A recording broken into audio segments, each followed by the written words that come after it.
اب آپ تہجد کے لیے اٹھ رہے ہیں، رات میں اٹھنے میں ایک اٹھنا یہ بھی ہے کہ انسان تہجد کے لیے اٹھے، اور یہ بڑی افضل عبادت ہے. یہ نفل نمازوں میں سب سے افضل نماز ہے، یہ نفل عبادتوں میں سب سے افضل عبادت ہے تہجد، سب سے افضل. فرض کے بعد اگر کوئی عبادت سب سے افضل ہے نفل میں تو وہ تہجد کا اٹھنا اور مسلسل اٹھنا اور ہمیشہ پڑھنا. اور سلف صالحین کے نزدیک یہی اصول تھا کسی کے نیک اور متقی ہونے کا. یاد رکھیے 5 وقتہ نماز ہی نہیں، آج تو 5 وقتہ نہیں ہمارے پاس. بھائی ایک بار نماز کو جاتا مغرب کی، بہت اچھا لڑکا ہے یار، ایک بار نماز کو جاتا. کوئی 2 بار جا رہا تو سبحان اللہ یار، 2 بار جاتا کیا بڑی بات ہے. کوئی 3 بار جا رہا تو الحمدللہ، اس سے بڑا کیا ہو سکتا ہے. بھائی تمہارا داماد 3 بار نماز کو جاتا، فرشتہ مل گیا تم کو تو ٹھیک ہے، بولتا ہاں بہت بڑا فرشتہ مل گیا، ہمارا تو ایک بھی نہیں جاتا. ٹھیک، اس کے بعد کوئی 4 نمازیں پڑھ لے تو پھر تو سبحان اللہ کو بات ہی نہیں، ظہر اثر مغرب عشاء، اس سے بڑا آدمی نہیں ہو سکتا. اور اگر کوئی فجر پڑھتا ہے تو اللہ کا ولی پیدا ہو گیا آپ کے پاس، اس سے بڑا تو ولی نہیں ہے ہم کو. فجر کہ تو 4000 کے محلے کی آبادی میں جہاں 4-5 مسجدیں، اس میں سے ایک اس میں 10-10 12-12 لوگ ہوتے ہیں، تو اس حساب سے ایک مسجد کے اندر مشکل سے 100 لوگ ہوتے ہیں. 4000 کی آبادی والا مسلم علاقہ، 2000 تو مرد ہوں گے اس کے اندر، لیکن 40 لوگ ہوتے ہیں مسجدوں میں، تو اس کے حساب سے تو بہت بڑا ولی ہے نا، وہ ولی پیدا ہو گیا آپ کو. ٹھیک، تو اگر فجر ہو رہی ہے تو پھر تو ولی پیدا ہو گیا. ہمارے پاس یہ اصول ہے. صحابہ کے پاس، سلف صالحین کے پاس یہ اصول نہیں تھا. وہ کسی کی فرائض نہیں، فرائض تو واجب ہے، ضروری ہے تجھ پر کرنا. وہ کیا کرتے تھے؟ نوافل لکھتے تھے، اور نوافل میں سب سے پہلے جو تہجد پڑھتا ان کے نزدیک وہ متقی تھا. اس کے تعلق سے ایک روایت آتی ہے، امام احمد بن حنبل رحمہ اللہ کے پاس امام شافعی رحمہ اللہ کا گزر ہوا. جب ان سے ملاقات ہوئی تو امام شافعی پہلے مرحلے میں تو ان کے استاد تھے. امام احمد جو تھے یہ جب سیکھ رہے تھے تو اس دور میں امام شافعی سے انہوں نے فن حدیث سیکھا، علم سیکھا حدیث کا. لیکن اس کے بعد جب دوسرا زمانہ آیا، مطلب جب امام شافعی چلے گئے ان کو سکھا کے، جب امام احمد بڑے ہو گئے کافی، تو اس کے بعد امام شافعی پھر ان کے پاس آیا اور کہا کہ اب میں تمہاری شاگردگی اختیار کرتا ہوں. اس لیے کہ امام احمد بن حنبل اصول حدیث میں بہت چوٹی اور مہارت تک پہنچ گئے تھے، تو جس کی بنیاد پر امام شافعی بعد میں آ کر ان سے پھر فن حدیث سیکھا. مطلب پہلے دور میں یہ ان کے استاد ہے اور دوسرے دور میں یہ ان کے استاد ہے. مطلب فرسٹ انسٹنس میں جس شاگرد نے اپنے استاد سے سیکھا، شاگرد اتنا آگے چلے گا علم میں کہ پھر استاد اگلی کلاس میں جو ایڈمیشن لیا تو پھر شاگرد سے سیکھنا پڑا اس کو. تو یہ بعد میں آ کر اپنے شاگرد سے استادی اور کہا کہ اب تم مجھ سے آگے جا چکے ہو فن حدیث میں، لہٰذا میں تم سے علم سیکھوں گا. اور چونکہ انہوں نے کافی محنت حدیث پر کی اور اپنا جو ہے مسند احمد جو تالیف جو لکھی، جو کہ حدیث کے مجموعے میں سب سے بڑا مجموعہ حدیث کا، جس میں منفرد 30,000 حدیثیں آپ نے جمع کی. یا آپ کتب التسع یا کتب الستہ، وہ 6 کتابیں، یا کتب التسع وہ 9 کتابیں بھی جمع کر لے وہ ایک طرف، اور امام مسند احمد بن حنبل کا جو مسند احمد ایک طرف رکھ دیجئے، اس کا پلڑا بھاری ہے. اس لیے کہ امام بخاری نے جمع کی جو حدیث ہے 7,500 حدیث اپنی کتاب میں، جس میں صرف 2,222 حدیث جو منفرد ہے، باقی ریپیٹیٹیو ہے. جیسے ایک حدیث میں وضو کا بھی ذکر آ رہا، کپڑوں کا بھی ذکر آ رہا، طہارت کا، تو 3 جگہ آتی ہو، وضو کے بیان میں، کپڑوں کے بیان میں، طہارت کے بیان میں، ٹرپل ٹائم ریپیٹ ہو رہی ہو. لیکن امام احمد نے صرف منفرد جمع کی، اس لیے کہ ان کی مسند تھی. ٹھیک، مسند میں یہ ہوتا ہے کہ آدمی سند کے اعتبار سے جمع کرتا ہے، اس میں ٹاپک کے اعتبار سے حدیث جمع نہیں ہوتی، اور سند واحد منفرد ہوتی ہے اکثر. تو انہوں نے منفرد حدیث ایسے جمع کی. تو اس میں 2200 حدیثیں، مشکل 2200 سے 2500، مسلم کے اندر 2000 حدیثیں، ابو داؤد کے اندر 1000 کچھ حدیثیں. تو یہ پورا مجموعہ بھی ایک طرف جمع کر لے حدیث کا، اور صرف مسند احمد ایک طرف رکھ دے تو 30,000 منفرد حدیثیں، اس میں 30,000 منفرد حدیثیں، اور کم و بیش تقریباً حدیث صحیح اور حسن کے درجے تک جاتی ہے. اتنی اچھی روایت. تو امام شافعی ان کے پاس آئے، اس استاد شاگرد نے اپنے استاد کو ویلکم کیا، ٹھیک ہے، کھلایا پلایا خوب اچھے سے. رات میں اپنے بیٹی سے کہا کہ رات میں پانی گرم رکھنا. استاد جو ہے رات میں جب تو اٹھیں گے تو ہو سکتا تہجد کے لیے پانی ٹھنڈا ہو تو اس سے مسئلہ ہو، تو کہا کہ پانی کو جو ہے گرم کر کے رکھنا. اب جب گھر میں کوئی مہمان آتے تو بچوں میں بڑا وہ رہتا، کیا کر رہے، کہاں کھا رہے، کیا پی رہے، کیا بیٹھ رہے. بچے بہت دیکھتے رہتے مہمان کیا کر رہا، اور اگر والدین عزت کر رہے اس مہمان کی تو ان کے لیے مہمان نمونہ آئیڈیل بن جاتا ہے، تو اور دیکھتے ہیں اس کو. تو ان کی بیٹی جو تھی امام احمد کی، وہ رات بھر جاگتی رہی کہ امام شافعی اب کیا کیا کرتے، خاص استاد ہے نا میرے والد کے، کیا کیا عبادتیں کرتے خاص. مطلب بچوں کو بھی یہ معلوم تھا کہ رات کی عبادت کرتے ہیں تو کچھ خاص ہے، ورنہ فرائض تو ٹھیک ہے وہ تو سب کرتے ہیں. اب رات بھر بچی دیکھتی رہی. امام شافعی جو ایک کروٹ سوئے سیدھی، تو سیدھا فجر کی اذان پر اٹھے. جب فجر کی اذان پر اٹھے تو امام احمد بھی نماز کے لیے جانے لگے. تو بچی نے ان کی مزیحتاً ہنستے ہنستے والد کو اسے تنگ کرنے کے لیے کہا، پانی زیادہ ٹھنڈا ہو گیا تھا رات میں، پانی شاید زیادہ ٹھنڈا ہو گیا تھا. مطلب امام صاحب کو آپ نے کہا پانی گرم رکھو، پوری رات میں پانی گرم کر کے رکھی. امام صاحب نے اٹھ کے وضو نہیں کیا تو مذاق کی طور پر اپنے والد سے کہا پانی شاید بہت ٹھنڈا ہو گیا تھا رات میں. تو امام احمد سمجھ گئے کہ مطلب امام شافعی نے وضو نہیں کیا اور نماز نہیں پڑھی تہجد. تو بچی کو خاموش بٹھا کر چلے گئے. فجر کے بعد آئے تو رہا نہیں گئے، دیکھیے فرائض ان کے پاس اصل نہیں تھے، وہ تہجد سے، نوافل کے اہتمام سے انسان کو پرکھتے تھے. تو پوچھ ہی لیا، کہا کہ کچھ مسئلہ تھا استاد، کیا بات ہے آپ نے تہجد نہیں پڑھی؟ حالانکہ تہجد فرض نہیں ہوتی لیکن پھر بھی متقی و پرہیزگار لوگوں کی علامت ہے. تو کہا آپ نے تہجد نہیں پڑھی، کوئی مسئلہ تھا یا مجھ سے کوئی کوتاہی ہوئی، پانی کیا ہوا؟ اس لیے کہ بچی نے وہ جو مذاق کیا ان کو جواب دینا تھا اس کا. تو کہا نہیں ویسا نہیں تھا، جب میں رات میں تمہارے پاس کھانے کو بیٹھا تو میں مطمئن تھا کہ تمہارا کھانا حلال ہوگا، تو لہٰذا میں عام اعتبار سے جتنا کھاتا ہوں اس سے زیادہ کھا لیا، کہ تو میں مطمئن تھا کہ امام احمد بن حنبل کا رزق حلال ہوگا. جب میں جا کر بستر پر لیٹا اور ایک کرمٹ لیٹ گیا تو میرے ذہن میں ایک حدیث آ گئی، ایک روایت آ گئی آپ صلی اللہ علیہ وسلم کی، کہ وہ جو بدو آیا تھا، ایک اعرابی آیا اور مسجد نبوی میں داخل ہوا اور صحابہ بیٹھے تھے، جا کر پیشاب کر دیا. تو وہ میرے ذہن میں وہ بات آ گئی، وہ حدیث آ گئی، اور اس حدیث پہ میں غور کرتا رہا اور کچھ فقہی مسائل نکالتا رہا کہ اس سے کیا کیا باتیں اخذ ہو سکتی ہے، کیا کیا باتیں استنباط کر سکتے ہیں، نکال کر ہم بتا سکتے ہیں امت کو کہ یہ مسائل میں یہ کام ہو سکتا ہے. تو وہ مسئلے میرے ذہن میں آنے لگے. تو میں جب لیٹ گیا کرمٹ تو وہی حدیث میرے ذہن میں گھومتی رہی اور میں اس کو سوچتا رہا، اور اس ایک حدیث سے میں نے 70 مسائل رات بھر میں نکال لی. مطلب میرا ذہن اسی پہ چلتا رہا کہ کیا کیا نکل سکتا ہے، کہ پیشاب کسی کو تیز آئے تو نماز پڑھ سکتا ہے، اس لیے کہ وہ تیز آیا تھا، نماز پڑھی اور پھر پیشاب کر دیا. تو پتہ چلا کہ وضو تھا تو اس نے سوچا ہوں میں باقی رکھتا ہوں. اسی طرح پتہ چلا کہ کوئی پیشاب کر دے تو اسے روکنا نہیں چاہیے ورنہ روکنے سے ہو سکتا ہے اس کو تکلیف. اسی طرح پتہ چلا کہ اسے روکا جاتا تو وہ بھاگتا تو پیشاب اور پھیل جاتا. تو غلاظت کم جگہ میں ہو رہی تو اس کو ہونے دیا جائے، بعد میں اس کو ہٹایا جائے، بعد میں پانی ڈالا جائے. ایسے مسائل نکالتے رہے. ٹھیک، اسی لیے فقہا کا شریعت نے بڑا مقام ہے یاد رکھی. لیکن وہ مقام بھی نہیں کہ نبی سے آگے چل جائیں گے فقہا. ٹھیک ہے، لیکن ان کا مقام اس لیے کہ وہ ہم کو اخذ کر کے مسائل بتاتے ہیں، لا کر رکھتے ہیں. تو امام شافعی 70 مسائل نکالے اس اور کہا بس وہ اس میں ذہن لگا رہا، تھوڑی نیند لگی اور فجر کی اذان ہو گئی. آپ سمجھ رہے بات کو؟ تو یہاں اس واقعے میں پتہ چل رہا ہے کہ ان کے پاس اصل چیز کیا تھی، تقوی کی علامتیں. 5 وقت فرض نماز اور موقعہ نہیں، رات میں پڑھتا ہے کہ نہیں پڑھتا ہے آدمی. ہمارے پاس تو بھائی کوئی دن میں کچھ نمازیں جو فرض پڑھ لے تو بڑا فرشتہ آدمی ہے، ان کے پاس نہیں. 5 تو فرض ہے، اس کے علاوہ کیا دیتا ہے؟ زکوٰۃ تو دینی ہے جی، اس کو نہیں رکھتے تھے وہ، اس کے علاوہ کیا خرچ کرتا ہے؟ روزے تو رکھنا ہے جی، رمضان کی سب رکھتے ہیں، اس میں کیا بڑی بات ہے، اس کے علاوہ کیا رکھتا ہے؟ یہ ان کے پاس تقوی اور ایمان کی علامتیں اور پیمانے تھے، یاد رکھیے. بہرحال تو رات میں نبی اکرم صلی اللہ علیہ وسلم اٹھتے. تو جب رات میں آپ تہجد کے لیے اٹھیں تو اس کے لیے آپ صلی اللہ علیہ وسلم جب اٹھتے تہجد کے لیے تو آسمان کی صحیح بخاری کی روایت ہے، عبداللہ ابن عباس رضی اللہ عنہ فرماتے ہیں کہ میری خالہ میمونہ آپ صلی اللہ علیہ وسلم کی بیوی تھی، ہماری امہات میں سے. ان کے پاس میں نے ایک بار کہا کہ میں آپ کے ساتھ سوؤں گا تاکہ نبی اکرم صلی اللہ علیہ وسلم کیا کرتے ہیں وہ بھی دیکھ لوں.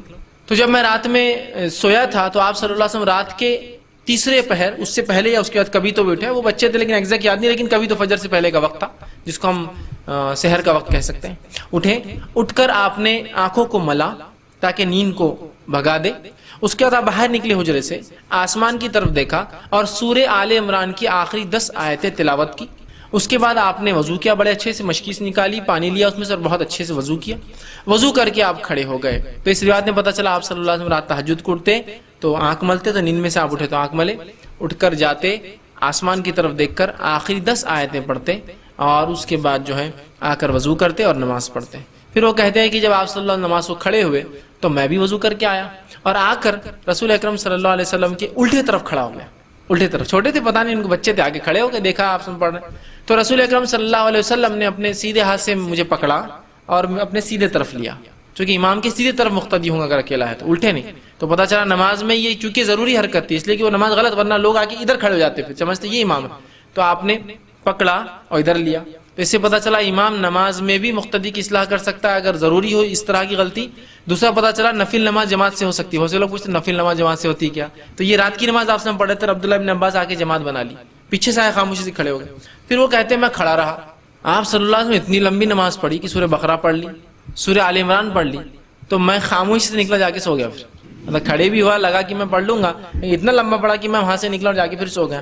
جب فجر ہوئی تو آپ نے مجھے جگایا اور جگا کر میرا کان پکڑا اور کہا کہ عبداللہ ایسا کرتے کہ پہلے تو نماز کو آئے، کھڑے ہوئے اور پھر چلے بھی گئے بیچ میں سے توڑ کے، مسکراتے، مطلب صرف ہنسی کے لیے، یہ نہیں کہ ان کو سزا دی، مسکراتے ہوئے کان پکڑا اور کہا کہ ایسا کرتے نماز میں، مطلب آئے تم پہلے کھڑے ہوئے، غلط کھڑے ہو گئے، پھر ادھر سے آئے اور پھر جا کے سو گئے اور میں پھر سو گیا. تو اس میں دیکھیے کتنی باتیں پتہ چلی کہ ایک تو آپ اٹھ کر رات میں تہجد پڑھتے اور آسمان کی طرف، تو آپ تہجد کو اٹھتے ہیں تو آسمان کی طرف دیکھ کر آپ یہ پڑھ سکتے ہیں.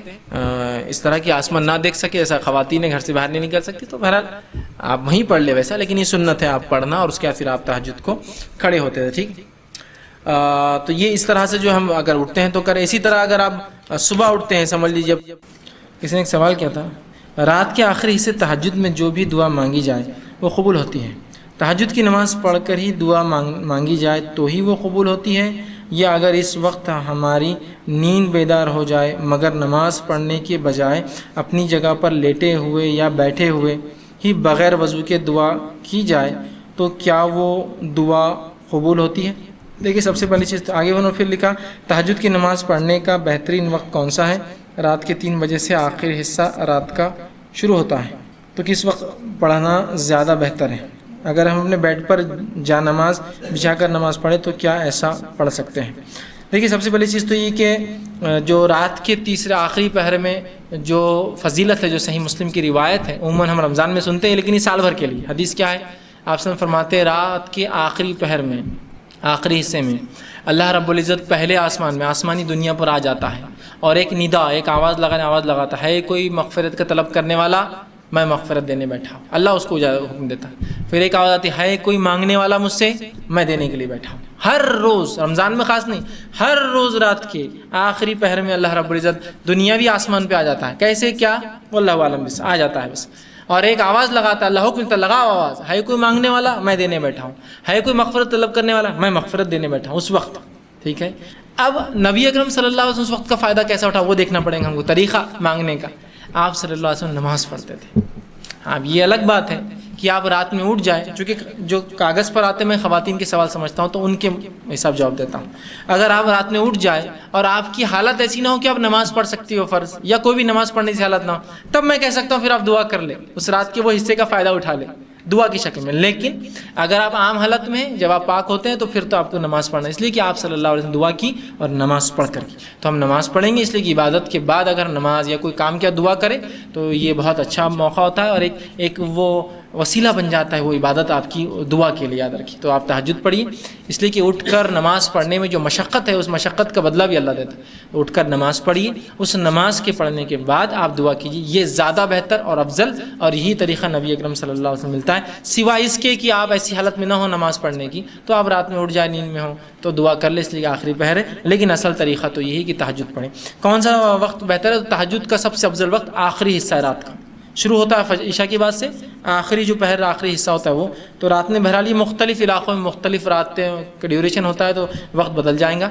جیسے ہمارے پاس اورنگ آباد کے اندر فجر کا وقت جو ہے تقریباً 4:15 یا 20 منٹ سے شروع ہوتا ہے، بمبئی میں 4:40 سے ہو رہا ہوں ان دنوں میں، یا 4:20 یا 4:25 سے شروع ہوتا ہے، تو اس کے اعتبار سے 4:25 سے پہلے آپ کو تہجد پڑھنا پڑ جاتا ہے۔ بہت سے لوگ سمجھتے ہیں جب تک فجر کی اذان نہیں ہوتی تب تک وقت رہتا ہے تہجد کا اور سحر کا، ہمارے پاس فجر کی اذان، فجر کے وقت سے آدھا گھنٹہ پون گھنٹہ کہ وطر کے تعلق سے وطر کب پڑھے، وطر کتنی رکعت پڑھے، وطر کا طریقہ کیا ہے، قنوت نازلہ کب پڑھنی چاہیے، قنوت کا طریقہ کیا ہے، کیا قنوت کے بغیر نماز ہوتی یا نہیں ہوتی، وطر کو سونا کیا ضروری ہے یا بغیر سوئی کے وطر ہو جاتی، مطلب تہجد کی بات چونکہ وطر پڑھتے ہیں، تہجد کے تعلق سے بہت سارے سوالات تھے کہ تہجد کے لیے سونا کیا ضروری اور فرض ہے، اور بہرحال کیا جس میں بہت زیادہ لوگوں کے سوالات تھے، تو انشاءاللہ عزیز ان سوالات کو ہم نے سب کو جمع کیا، اور آج انشاءاللہ عزیز ہم آپ کے سامنے جو ہے میں آپ کے سامنے وطر کے تعلق سے اور تہجد کے تعلق سے کچھ باتیں رکھوں گا۔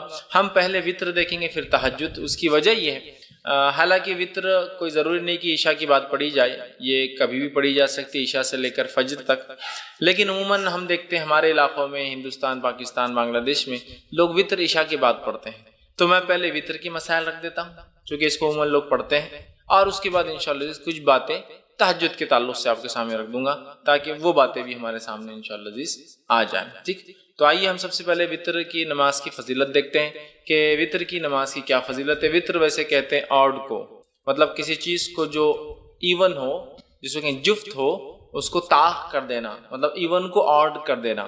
جیسے کہ ہم نماز پڑھ رہے ہیں رات میں، اور نماز ہم پڑھتے ہیں 2 4 اس طرح سے ہوتی ہے، 2 2 2 2 جب ملتی جائیں گی تو اس کے بعد وہ ایون نمبر ہو جاتا ہے، ٹھیک ہے، جفت ہوتا ہے، تو اس کو طاق کرنے کے لیے، آڈ کرنے کے لیے جو ایک رکعت پڑھی جاتی ہے اس کو وطر کہا جاتا ہے، یاد رکھیے، ٹھیک ہے۔ تو بہرحال وطر جو ہے ایک مستقل عبادت ہے اور ایک مستقل نماز ہے۔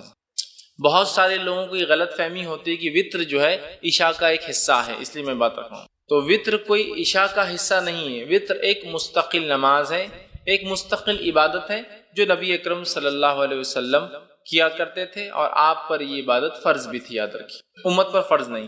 تو آپ یہ عبادت تو کرتے تھے اور مستقل کرتے تھے، شہر میں ہو، سفر میں ہو، اور ہمیشہ جو ہے آپ اس نماز کو پڑھا کرتے تھے۔ تو وطر ایک مستقل عبادت ہے، اور اس عبادت کو ہمیں چاہیے کہ ہم جو ہے کوشش کریں کہ ہم کریں، اور یہ عشاء کا حصہ نہیں ہے، یاد رکھیں۔ عشاء کے ساتھ بھی پڑھی جا سکتی ہے لیکن پارٹ آف عشاء نہیں ہے۔ جیسا بہت سارے لوگ اگر کوئی وطر پڑھ کے نہیں گیا تو بولتا ارے عشاء پڑھے اور وطر نہیں پڑھے آپ نے تو عشاء بھی قبول نہیں ہوتی، اس لیے کہہ رہا ہوں وطر ایک مستقل الگ عبادت ہے، عشاء کی نماز ایک الگ عبادت ہے، یاد رکھیں۔ لیکن عموماً ہمارے پاس وطر کے بعد، معاف کرنا، عشاء کے فوراً بعد وطر پڑھ لیتے ہیں، ملاتے ہیں، تو ایسا لگتا ہے جیسا کہ یہ اس کا حصہ، جبکہ وہ اس کا حصہ نہیں، یاد رکھیے۔ نبی اکرم صلی اللہ علیہ وسلم نے ارشاد فرمایا، اور یہ جو ہے جامع ترمذی اور جو ہے سنن دارمی کی روایت، آپ نے فرمایا اور کہا اللہ تعالیٰ نے ایک نماز کے ذریعے تمہاری مدد فرمائی ہے اور وہ نماز وطر ہے، اسے عشاء اور طلوع فجر کے مابین بیچ میں پڑھا کرو۔ اللہ تعالیٰ نے ایک نماز کے ذریعے تمہاری مدد فرمائی ہے تو تم اس نماز کو عشاء کے بعد سے لے کر فجر کے پہلے تک پڑھا کرو۔ تو اس حدیث سے یہ بات واضح ہوگی، عشاء کا وطر کا وقت کیا ہے؟ عشاء کے بعد سے لے کر فجر کے پہلے تک۔ یہ کس کا وقت ہے؟ وطر کی نماز پڑھنے کا وقت ہے، اور وطر کی نماز کے ذریعے اللہ رب العزت نے مسلمانوں کی کیا کی؟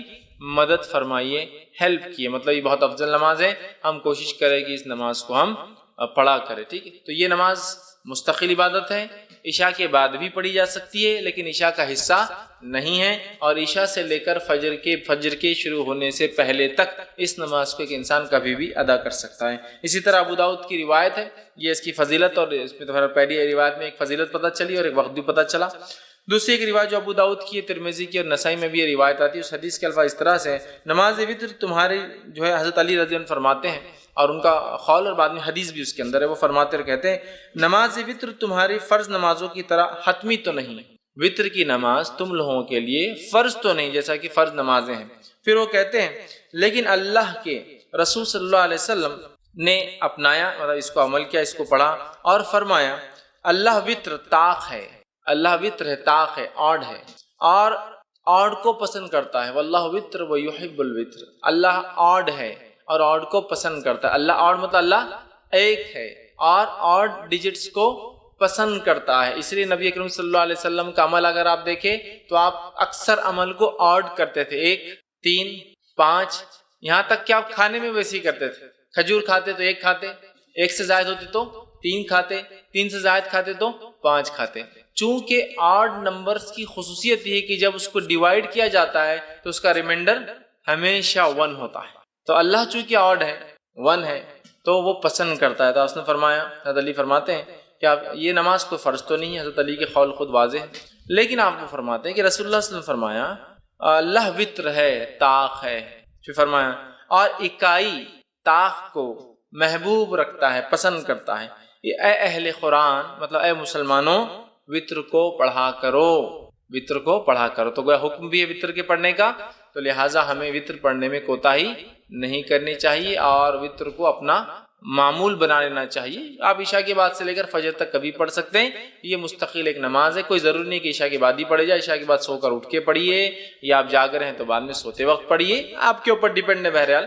تو یہ کوئی وہ نہیں ہے کہ آپ عشاء کے ساتھ ہی پڑھیں، لیکن عشاء کے بعد سے لے کر فجر تک، فجر کے پہلے تک آپ اس کو کبھی بھی پڑھ سکتے ہیں۔ اسی طرح جو ہے ابو داؤد کی، نسائی کی اور جو ہے ابن حبان، دارقطنی اور دیگر حدیثوں میں جو الفاظ آتے ہیں اس میں سے ایک لفظ یہ الوطر حق، وطر حق ہے، مطلب وطر ضروری ہے، وطر کو پڑھا کرو، بلا وجہ چھوڑا نہ کرو، تاکید ہے۔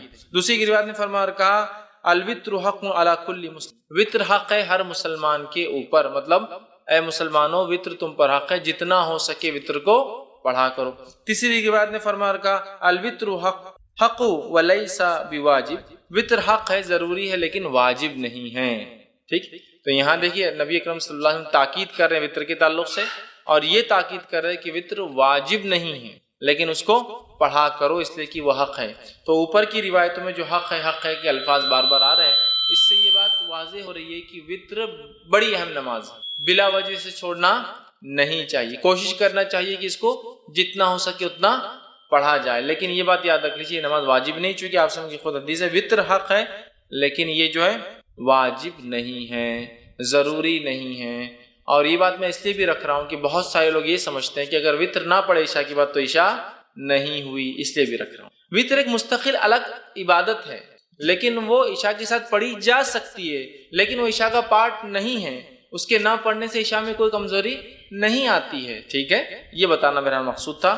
تو وطر کو پڑھنا چاہیے، یہ حق ہے، یہ ضروری ہے، بہت اہم ہے، لیکن یاد رکھیے واجب نہیں ہے، تو لہٰذا جو شخص استطاعت رکھتا ہو ضرور کوشش کرے کہ وطر کی نماز کو بھی وہ ادا کرے۔ اسی طرح جو ہے ابو داؤد اور مستدرک حاکم کی ایک روایت ہے، نبی اکرم صلی اللہ علیہ وسلم فرمایا کہا وطر حق ہے، اور جو شخص وطر نہیں پڑھتا ہے وہ ہم میں سے نہیں ہے۔ مطلب اس وطر کی اہمیت، وطر کی نماز کی اہمیت بتاتے ہوئے نبی اکرم صلی اللہ علیہ وسلم کیا فرما رہے ہیں، وطر کو پڑھا کرو اس لیے کہ حق ہے، اور جو وطر نہ پڑھے وہ ہم میں سے نہیں ہے۔ مطلب یہ ہوا کہ بلا وجہ وطر کو نہیں چھوڑنا چاہیے، بلا وجہ وطر میں کوتاہی نہیں کرنا چاہیے، جتنا ہو سکتا ہے اتنا کوشش کر کے وطر کو ضرور ہم لوگ پڑھیں، لیکن یہ نماز واجب نہیں ہے۔ انشاءاللہ آگے میں اس کی تفصیلات رکھوں گا۔ خود اوپر کی ایک روایت میں وضاحت بالکل ہو گئی کہ وہ حق ہے لیکن واجب نہیں ہے، لیکن وہ اتنی اہم نماز ہے کہ زور دینے کے لیے، امفسائز کرنے کے لیے نبی کریم صلی اللہ علیہ وسلم فرمائے وہ حق ہے بول کر، جو وطر نہ پڑھے وہ ہم میں سے نہیں، مطلب بلا وجہ وطر کی نماز کو چھوڑنے والا ہم میں سے نہیں، مطلب وہ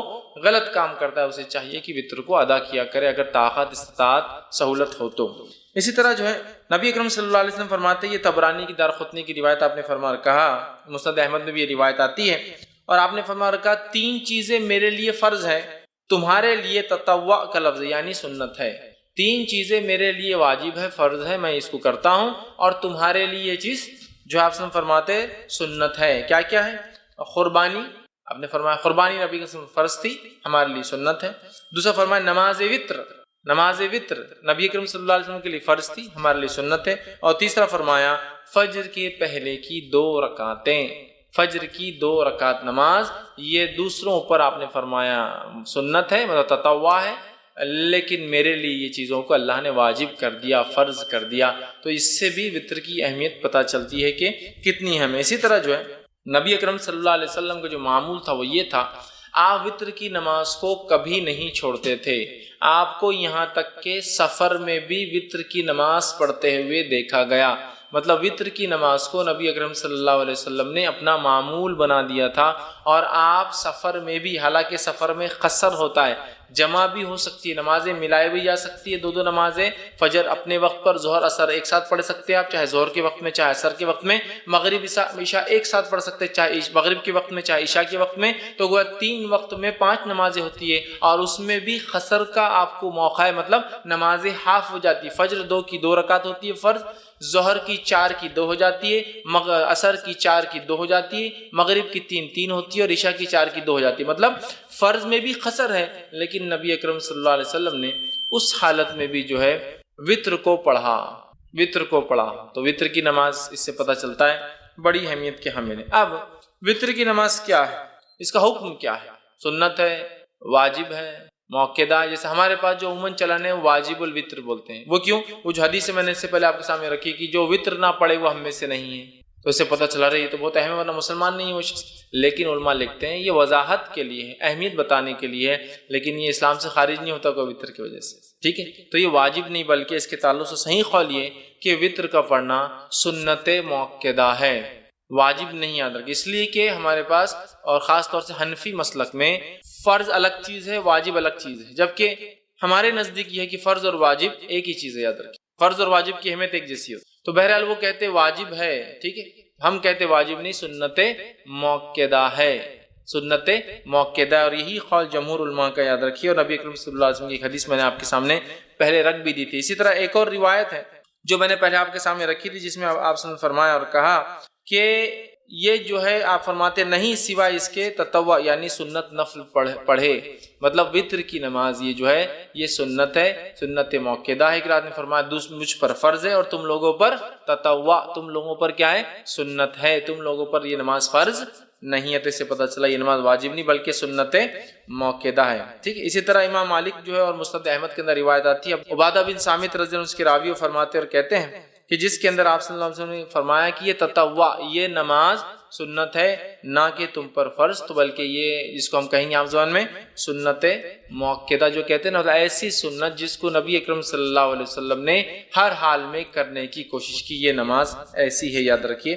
وطر۔ اب وطر کی نماز کا وقت کب شروع ہوتا ہے اس کے تعلق سے دیکھ لیتے ہیں. تو میں سمجھتا ہوں پہلی حدیث میں نے درس کی ابتدا میں جو بتائی واضح ہے کہ یہ نماز کے ذریعے اللہ نے ہماری مدد کی، اور یہ نماز عشاء کے بعد سے لے کر فجر کے پہلے تک پڑھی جا سکتی ہے.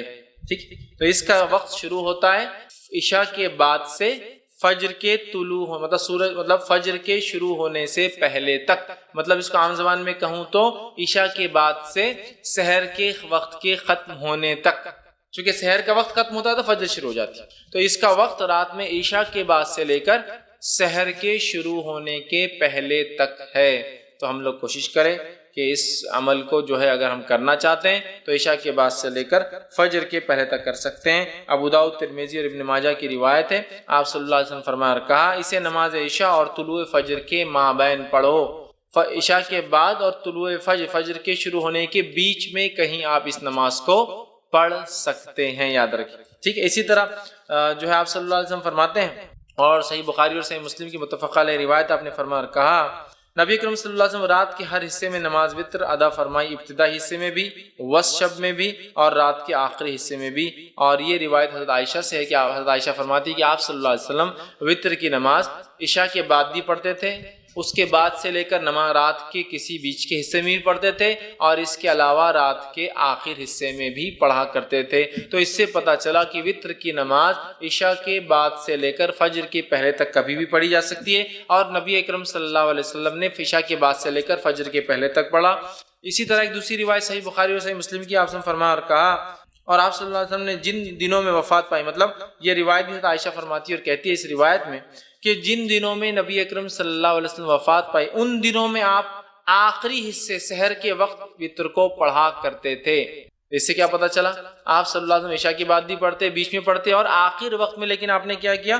اس کو آخر وقت میں اللہ کے رسول اس کو سحر کے وقت پڑھا کرتے تھے. اسی طرح جو ہے نبی اکرم صلی اللہ علیہ وسلم کا جو ہے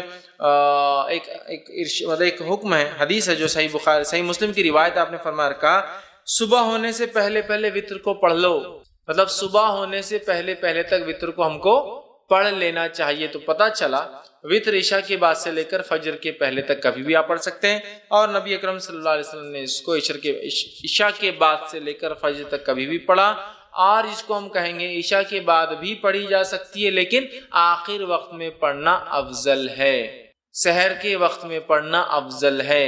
اس لیے کہ انسان سوتا ہے، سو کر اٹھتا ہے، اٹھنے کے بعد پھر نفل نمازیں مطلب تہجد پڑھتا ہے، اور تہجد کے بعد اگر وتر پڑھتا ہے تو یہ افضل ہے، یاد رکھیے. اب آپ کہیں گے خالی وتر کو رات میں کیوں اٹھنا ہے؟ تو تہجد بھی پڑھنا، لیکن میں تہجد انشاءاللہ آخری میں رکھوں گا وہ حصہ.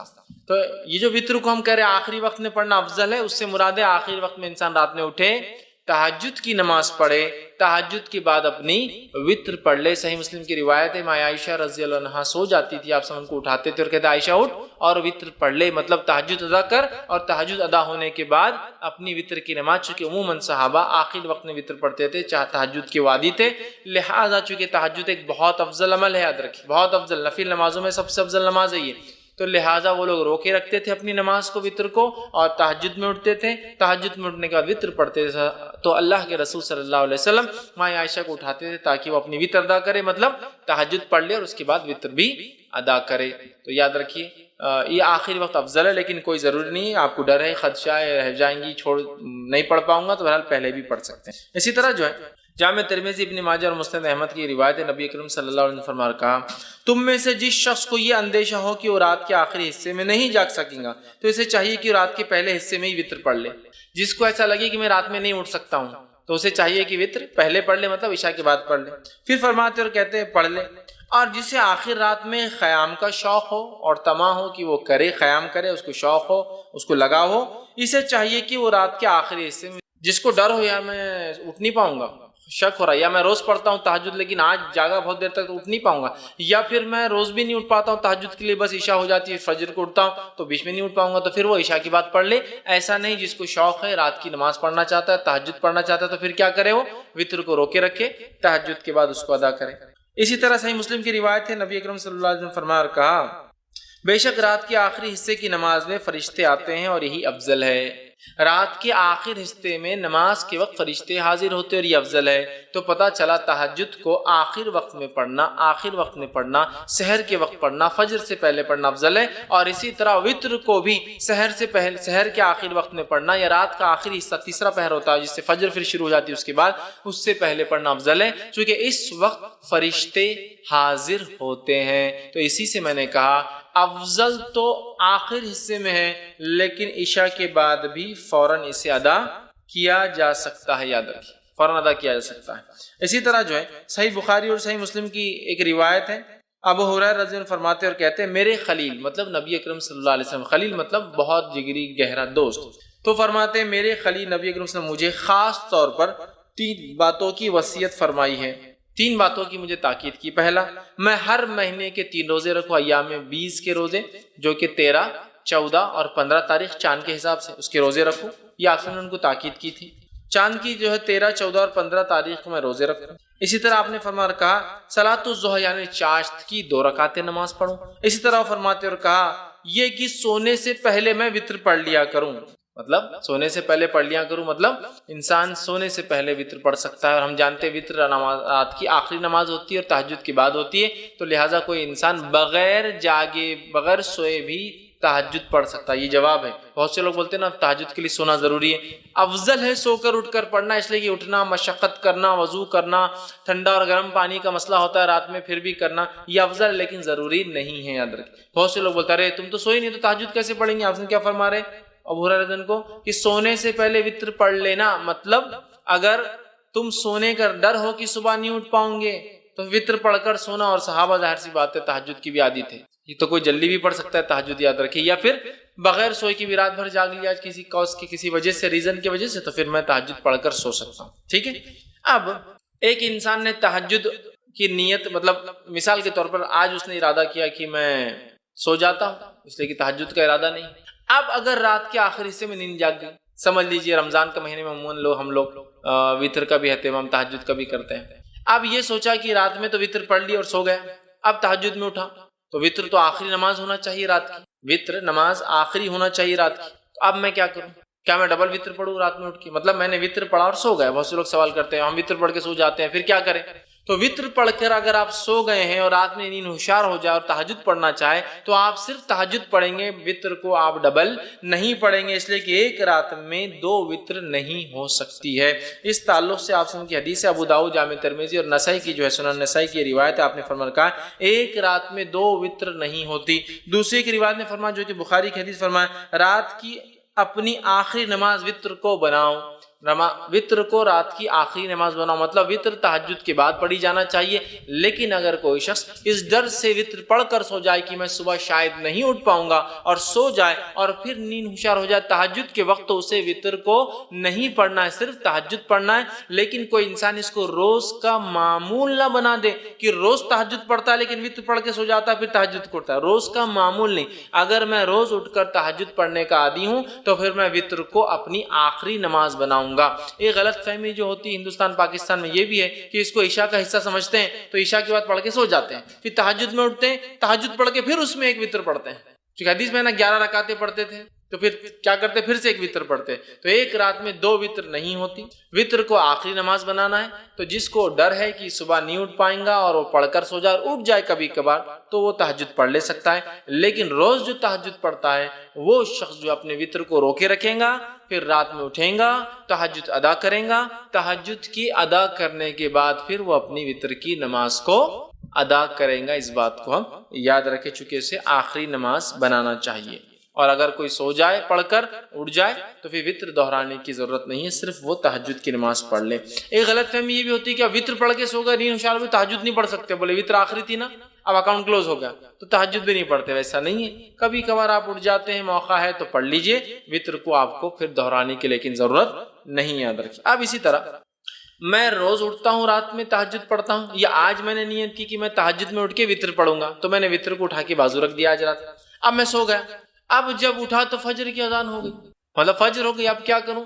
تو کیا میری وطر کی قضا ہوگی؟ چلو تہجد تو چلے گی، چھوڑو، چونکہ تہجد کا مسئلہ نہیں، لیکن وطر تو بڑی اہم نماز تھی۔ تو یاد رکھیے وطر کی نماز ایک ایسی نماز ہے جس کی قضا نبی اکرم صلی اللہ علیہ وسلم ثابت ہے۔ چونکہ آپ اتنا پڑھتے تھے، کثرت سے پڑھتے تھے، ہمیشہ پڑھتے تھے، سفر میں پڑھتے تھے، گھر پر پڑھتے تھے، کہ آپ نے اس کی قضا بھی کی۔ اور اس تعلق سے ایک روایت ہے جو ابو داؤد، مستدرک احمد اور جو مستدرک حاکم کی حدیث، آپ نے فرمایا جو شخص وطر سے سویا رہ جائے، مطلب ارادہ تھا اٹھ کے پڑھوں گا لیکن سو گیا، روز پڑھتا تھا سو گیا، یا آج نیت کر کے وطر نہیں پڑھی کی تہجد پڑھوں گا اور میں سو گیا، تو آپ فرماتے ہیں جو شخص وطر سے سویا رہا، سو جائے یا بھول جائے، اب یاد ہی نہیں رہی آج وطر پڑھا نہیں پڑھا، مطلب جاگتا تو رہا لیکن بھول گیا، بھول جائے تو وہ انہیں صبح کے وقت یا پھر جب یاد آ جائے پڑھ لے۔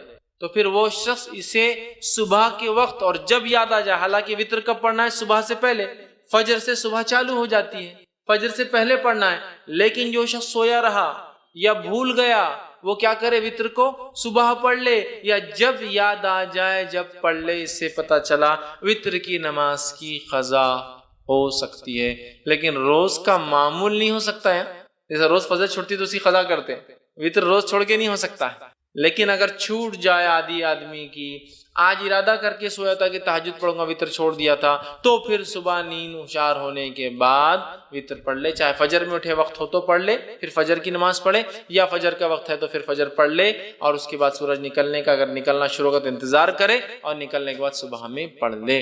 تو اس سے پتہ چلا وطر کی نماز کو قضا بھی کیا جا سکتا ہے، لیکن معمول نہ ہو، بلکہ جو ہمیشہ پڑھتا اور چھوٹ جائے تو، ورنہ آپ جو ہمیشہ ہی کریں گے اس کی قضا ویسا نہیں، یہ فرائض میں سے نہیں، یاد رکھ، ٹھیک ہے۔ لیکن میں نے آج نیت کیا کہ وطر پڑھوں گا، مطلب تہجد پڑھوں گا، وطر پڑھوں گا، یا میں روز تہجد پڑھتا ہوں اور وطر پڑھتا ہوں اور آج بھول گیا، تو اس کی قضا ہو سکتی ہے، یاد رکھ، ٹھیک ہے۔ اب آئیے وطر کی رکعتیں کتنی ہیں، وطر کی نماز سے کتنی رکعتیں ہوں؟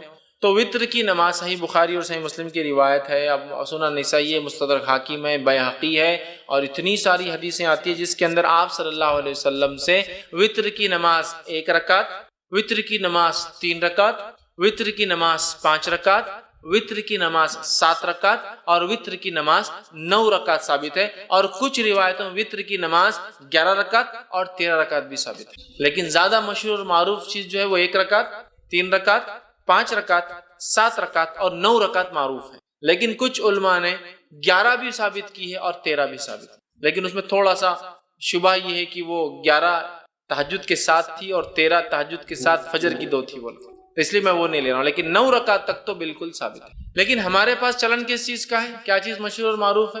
ہم لوگوں کے پاس جو ہے 3 رکعت مشہور اور معروف، کوئی ایک پڑھ لے تو بھی وہ خارج ہو جاتا ہے، مطلب دھکے پر لوگ اسلام سے خارج ہو جاتے ہیں، مسلک سے خارج ہو جاتے ہیں، بے دین ہو جاتے ہیں۔ 1 رکعت بھی ثابت ہے، لیکن 3 معروف، لیکن 3 ضروری نہیں، یاد رکھیے، 1 بھی، 3 بھی، 5 بھی، 7 بھی اور 9 رکعتوں تک پڑھ سکتے ہیں۔ اب آئیے ایک کے بعد ایک ہم دیکھتے ہیں یہ نماز، اس کی دلیل اور اس کے بعد اس کا طریقہ، یہ 1 کیسی پڑھیں گے، 3 کیسی پڑھیں گے، 5 کیسی پڑھیں گے، 7 کیسی پڑھیں گے اور 9 رکعت کیسے پڑھیں گے، ٹھیک ہے۔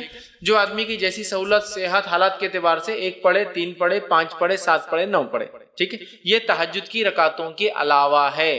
تہجد کی رکعتیں کتنی؟ انشاءاللہ تہجد پورا الگ سے ایک چیپٹر ہے، وہ لوں گا جب بتاؤں گا۔ اب آئیے 1 رکعت کے تعلق صحیح بخاری اور صحیح مسلم کی روایت ہے، نبی اکرم صلی اللہ علیہ وسلم رات کی نماز جو ہے 2 رکعتیں کرتے تھے، اور جب جو ہے آپ نے فرمایا تمہیں صبح ہونے کا اندیشہ ہو تو اسے 1 رکعت کر لو، مطلب آپ صلی اللہ علیہ وسلم فرمایا، کہا جب آپ سے پوچھا گیا تو آپ نے فرمایا رات کی نماز 2 رکعتیں کر کے ہیں، مطلب 2 کر کے پڑھنا چاہیے۔ پھر آپ نے فرمایا جب تمہیں صبح ہونے کا ڈر ہو تو کیا کرو؟ پھر 1 رکعت ادا کر لو۔ تو اس سے پتہ چلا 1 رکعت بھی وطر پڑھی جا سکتی ہے۔ اسی طرح ابو داؤد، سنن نسائی اور سنن ابن ماجہ کی روایت ہے، آپ صلی اللہ علیہ وسلم نے وطر ہر مسلمان کا حق کہا، مطلب ثابت ہے، کرنا چاہیے۔ جو شخص 5 رکعتیں پڑھنا چاہے وہ 5 پڑھ لے، جو شخص 3 پڑھنا چاہے پسند کر 3 پڑھ لے، اور پھر جو صرف 1 ہی وطر پڑھنا چاہے تو وہ 1 ہی پڑھے۔ اس حدیث میں کتنے لفظ آگے؟ 5 پڑھنا چاہے 5 پڑھے، 3 پڑھنا چاہے 3 پڑھے، 1 ہی پڑھنا چاہے تو 1 ہی پڑھے۔ تو 5 کے لفظ حدیث میں آ گئے، 3 کے لفظ حدیث میں آ گئے اور 1 کی لفظی حدیث میں آ گئے، تو 1 رکعت بھی وطر پڑھی جا سکتی ہے۔ اسی طرح بہت سارے صحابہ کا عمل تھا، جس میں سے ایک معروف ہے، جیسا کہ جو ہے معاویہ بن ابی سفیان رضی اللہ عنہ، یہ جو ہے 1 رکعت ہی ہمیشہ پڑھا کرتے تھے، ٹھیک۔ اب اسی طرح 3 رکعت والی روایت ہم دیکھ لیتے ہیں۔ تو اسی طرح جو ہے صحیح بخاری اور صحیح مسلم کی روایت ہے، عائشہ رضی اللہ عنہا فرماتی اور کہتی ہیں نبی اکرم صلی اللہ علیہ وسلم قیام اللیل کرتے، رات کی نماز پڑھتے اور پھر آخر میں 3 رکعت ادا کرتے، ٹھیک، 3 رکعت ادا کرتے اور 3 رکعت وتر پڑھتے قیام اللیل کے بعد. تو اس روایت میں آ گئے 3 کے الفاظ، تو 3 پڑھی جا سکتے. اسی طرح صحیح مسلم کی، جامع ترمذی کی اور سنن نسائی کی روایت آپ نے فرمایا، حضرت عائشہ فرماتی آپ سے قیام اللیل کرتے، پھر آپ نے 3 وتر پڑھتے تھے. مطلب آپ سے پہلے قیام اللیل کرتے، اس کے بعد 3 وتر پڑھتے تھے. تو یہاں 3 کے لفظ آ گئے. اسی طرح نبی اکرم صلی اللہ علیہ وسلم 5 رکعت بھی ثابت ہے، جو میں نے آپ کے سامنے رکھی، جیسا کہ صحیح بخاری کی روایت ہے اور صحیح مسلم میں بھی روایت متفق علیہ. حضرت عائشہ رضی اللہ عنہا فرماتی آپ نے فرمایا کہا کہ نبی اکرم صلی اللہ علیہ وسلم رات کو 13 رکعتیں پڑھا کرتے تھے اور ان میں سے 5 وتر ہوتے اور آپ صلی اللہ علیہ وسلم ان 5 وتر کے مابین بیٹھتے تھے، بیٹھتے نہ تھے بلکہ صرف آخر میں تشہد کرتے تھے. ٹھیک، تو اس سے پتہ چلا کہ جب کوئی انسان وتر پڑھے اور 1 رکعت پڑھتا ہے تو ظاہر سے 1 رکعت کے بعد وہ قاعدہ کرے گا.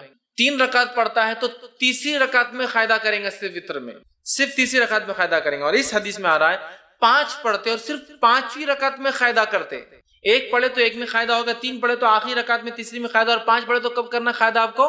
4 رکعت آپ کنٹینیوس پڑھیں گے بغیر قاعدے کے. 2 ہو گئی کھڑے ہو جائیں گے، تیسری ہو گئی، چوتھی ہو گئی کھڑے ہو جائیں گے، 5ویں کے بعد آپ قاعدہ کر کے سلام پھیریں گے. تو 5 رکعت میں صرف آخری میں قاعدہ کرتے. تو اس حدیث کے اندر الفاظ کیا کہ آپ 5 پڑھتے اور 5 میں مابین بیٹھتے نہیں، مطلب سلام نہیں پھیرتے، بلکہ مطلب قاعدہ بھی نہیں کرتے، سلام بھی نہیں پڑھتے، سیدھا کھڑے ہو جاتے اور 5ویں میں تشہد کے لیے آخر میں بیٹھتے.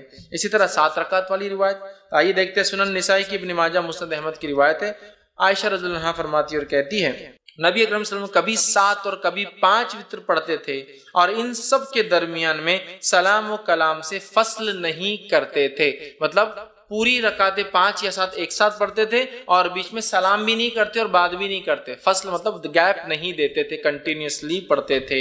تو 7 رکعتیں پڑھنا ہے تو 7 رکعتوں میں کیا کرنا پڑے گا آپ کو؟ سلام کب کرنا پڑے گا؟ 7 رکعت میں، تیسری میں آخری تیسری رکعت میں، 5ویں میں آخری 5ویں رکعت میں، 7ویں میں آخری 7ویں رکعت میں آپ قاعدہ کریں گے. اب آئیے 9 رکعت والی روایت دیکھ لیتے ہیں. تو صحیح مسلم کی روایت ہے، ابو داؤد کی، سنن نسائی کی، مسند احمد کی روایت ہے. نبی اکرم صلی اللہ علیہ وسلم کے تعلق سے ماں عائشہ رضی اللہ عنہا فرماتی اور کہتی ہے آپ صلی اللہ علیہ وسلم نے 9 رکعتیں پڑھی، اس طرح پڑھتے کہ ان کے مابین صرف 8ویں رکعت میں تشہد کے لیے بیٹھتے. تو پتہ چلا 9 رکعت پڑھنے کا طریقہ تھوڑا سا الگ ہے باقی سے. 3 رکعت میں تیسری رکعت میں قاعدہ، 5 رکعت میں 5ویں رکعت میں قاعدہ، 7 رکعت میں 7ویں رکعت میں قاعدہ، 9 رکعت میں 8ویں رکعت میں قاعدہ، پھر کھڑے ہو کے 1 رکعت اور پھر 9ویں رکعت میں قاعدہ. 9 رکعت والی وتر اگر آپ پڑھتے ہیں تو 8 کنٹینیو پڑھیں گے، 8ویں رکعت میں قاعدہ کریں گے، پھر کھڑے ہوں گے، سلام نہیں پھیریں گے، پھر 9ویں رکعت پڑھ کے 9ویں رکعت میں قاعدہ. مطلب 9 رکعت میں 2 قاعدے ہیں.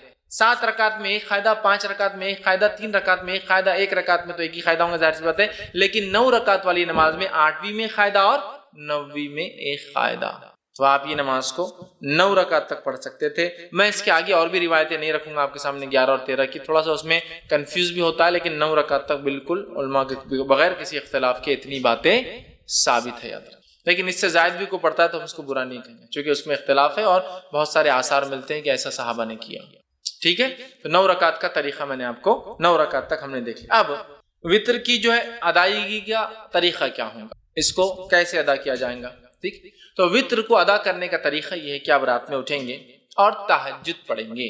چونکہ یہ نماز وتر کی بات ہو رہی ہے، رات کی نماز کی بات ہو رہی ہے. ٹھیک، اور وتر کی نماز جو ہے قیام اللیل کے بعد آپ سے پڑھتے ہیں، تہجد کی بات پر. تو آپ رات میں اٹھیں، اٹھنے کے بعد 2 4 6 یا 8 رکعتیں آپ نماز پڑھیں گے، 2 کر کے 2 یا 4 یا 6 یا 8 رکعت نماز پڑھیں گے. ان نمازوں کے بعد 1 یا 3 یا 5 یا 7 یا 9 رکعت وتر پڑھیں گے. ہوگی بات ختم. یہ طریقہ ہے. پہلے آپ تہجد کے لیے اٹھیں گے، تہجد کی نماز پڑھیں گے جو کہ 2 یا 4 یا 6 یا 8 رکعت زیادہ سے زیادہ. یہ پڑھنے کے بعد آپ 1 رکعت یا 3 رکعت یا 5 رکعت یا 7 یا 9 رکعت وتر پڑھیں گے. یہ اس کا پڑھنے کا طریقہ ہے. یاد رکھیے، طریقہ یاد رکھیے، اور یہی یاد رکھیے، درست چیزیں یاد رکھیے کہ ہم جو ہے اس طرح سے اس نماز کو ادا کرے تہجد کے بعد. اب جو سب سے مشہور طریقہ ہے وتر کا وہ 3 رکعتیں ہیں جو ہمارے پاس بھی چلتا ہے، تو اس کو تھوڑا سا اور ڈیٹیل میں جاتے ہیں. سب سے مشہور طریقہ جو وتر کا ہے وہ 3 والا ہے. وہ کیوں؟ حضرت عائشہ کی وہ روایت یاد کیجئے موطا امام مالک کی کہ نبی اکرم صلی اللہ علیہ وسلم رمضان یا غیر رمضان 11 رکعتوں سے زیادہ نہیں پڑھتے تھے. تو 11 رکعت میں 8 رکعت تہجد کی اور 3 رکعت وتر کیا. تو 3 پڑھنا سب سے مشہور طریقہ ہے. اب یہ 3 پڑھنے کا طریقہ کیا ہے؟ اس طریقے سے اس 3 رکعت کو پڑھنے کے 2 طریقے ہیں. میں سمجھو آپ زیادہ کنفیوز نہیں ہو رہے ہیں, ہر چیز کلیئر کرتے ہوئے جا رہے ہیں. 3 رکعتوں کو پڑھنے کے 2 طریقے. 2 طریقے کیا ہیں؟ 2 سلام سے 3 رکعت یا 1 سلام سے 3 رکعت. تھوڑا اس کو اور وضاحت کرتا ہوں. 2 سلام اور 2 قاعدے سے 3 رکعت یا 1 سلام اور 1 قاعدے سے 3 رکعت. طریقہ بتاتا ہوں. پہلا طریقہ, آپ نماز وتر کے لیے کھڑے ہوئے, آپ نے تکبیر کہی, ہاتھ باندھ لیا. اب آپ نماز پڑھتے ہیں 2 رکعت. 2 رکعت نماز ختم ہونے کے بعد قاعدہ کرتے ہیں. قاعدے کے بعد آپ السلام علیکم ورحمۃ اللہ, السلام علیکم ورحمۃ اللہ کرتے ہیں. کتنی رکعت ہوئی؟ 2. پھر 2 کے بعد آپ کھڑے ہوتے 1 رکعت کی نیت سے. پھر آپ رکعت باندھتے ہیں, 1 رکعت پڑھ کے قاعدہ کرتے السلام علیکم ورحمۃ اللہ, السلام علیکم ورحمۃ اللہ. 3 رکعت وتر, 2 سلام اور 2 قاعدے سے. 2 سلام ہے, 2 کے بعد سلام پھیر دیا, مطلب قاعدہ بھی ایک زیادہ ہوا, یہ بھی ہوا. اس کے بعد 1 رکعت پڑھی, 1 قاعدہ کیا اور سلام پھیرا. 2 سلام 2 قاعدے سے. دوسرا طریقہ 1 سلام اور 1 قاعدے سے. پہلا طریقہ سمجھ میں آ گیا, 2 رکعت پڑھی, سلام پھیر دیا, پھر کھڑے ہوئے 1 رکعت پڑھی, سلام پڑھی, تو قاعدے بھی 2 ہوئے, سلام 2 ہوئے. اب 1 سلام سے اور 1 قاعدے والا طریقہ, آپ نے رکعت باندھی وتر کی, 3 رکعت کی نیت سے آپ کھڑے ہوئے, اللہ اکبر کے ہاتھ باندھا, کنٹینیوسلی 3 رکعت پڑھیں گے. اب 1 ختم ہوئی, دوسری پڑھا آپ نے, دوسری ختم ہوئی, بیٹھیں گے نہیں, اب قاعدے میں کھڑے ہو جائیں گے, تیسری آپ پڑھیں گے. تیسری رکعت کے پڑھنے کے بعد آپ قاعدہ کریں گے اور پھر السلام علیکم رحمۃ اللہ السلام. 1 قاعدہ اور 1 سلام سے 3 رکعت اور 2 قاعدے 2 سلام سے 3 رکعت. سمجھ میں آ گئی بات؟ کلیئر ہے؟ بہت زیادہ کنفیوژن نہیں. سعودی عرب میں سب سے زیادہ معروف طریقہ وہ پہلا والا ہے. 2 رکعت پڑھتے ہیں, سلام پھیر دیتے ہیں, پھر 1 رکعت پڑھتے ہیں. ہندوستان کے اندر 3 پڑھتے ہیں, لیکن تھوڑا سا مسئلہ ہوتا ہے. ہم 3 رکعت 1 قاعدے اور 1 سلام سے نہیں پڑھتے, 3 رکعت 2 قاعدے 2 سلام, بالکل مغرب کی نماز کے جیسے. آپ کو بولے مغرب کے ایسا وتر کو نہیں پڑھنا ہے تو پھر ایک نیا لاتے ہیں, ہم الگ کر رہے ہیں نا, بیچ میں ہاتھ اٹھاتے ہیں نا, تیسری رکعت میں اللہ اکبر بول کے پھر ہاتھ باندھتے ہیں. حالانکہ ہر طرف تو رفع دین منسوخ ہو گیا بولتے ہیں یہاں, لیکن ثابت کرتے ہیں